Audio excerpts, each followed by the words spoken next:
We're in Galatians chapter 5, a relatively dense discussion by Paul on the gospel, and in this case, on freedom and its implications.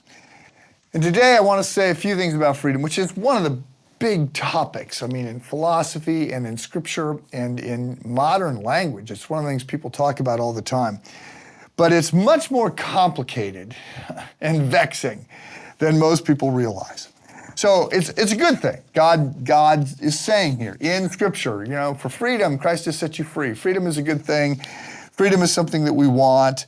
God made a world with freedom, and Christ worked to secure the freedom that we lost. It's complicated. Dostoevsky in Crime and Punishment, in the Brothers Karamazov, in the Grand Inquisitor chapter, he calls freedom that terrible gift. It's complicated and vexing.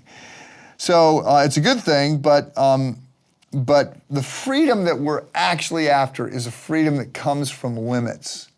And this is not well understood. Many people today, they have a definition of freedom that sort of comes out of a Disney movie where they believe that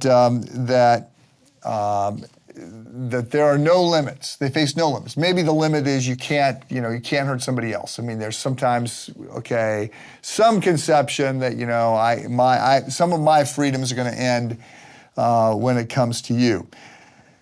But there's this idea that there's no right, there's no wrong, there's no rules, no limits. We're our own moral universe, and that's just not true. So I'm recording this on a Friday, and I've been teaching this class for Lake Light called Truth in the Noise, and I have been talking about the fact that that truth, course, is that which corresponds to reality.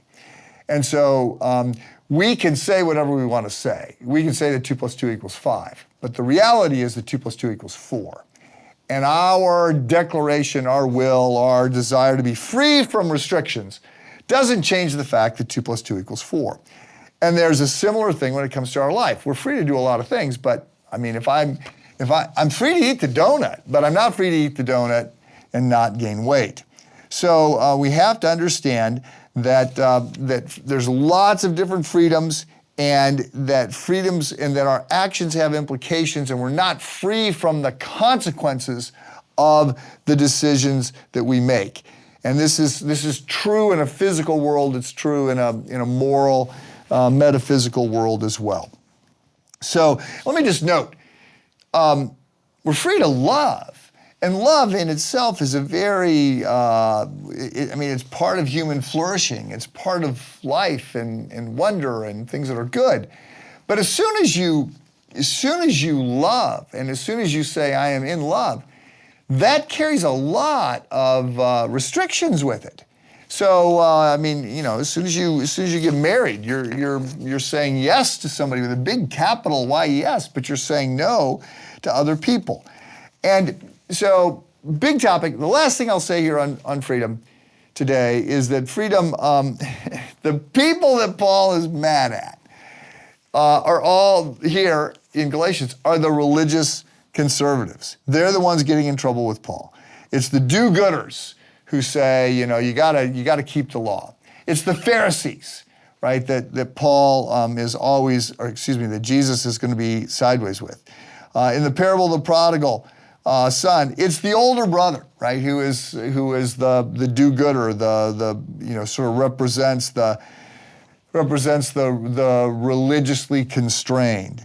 So in the parable of the Pharisee and the tax collector, it's the Pharisee. It's not the tax collector that gets in trouble. In every case, it's the religious conservative. So a lot here to process this big statement that Paul says, for freedom Christ has set you free.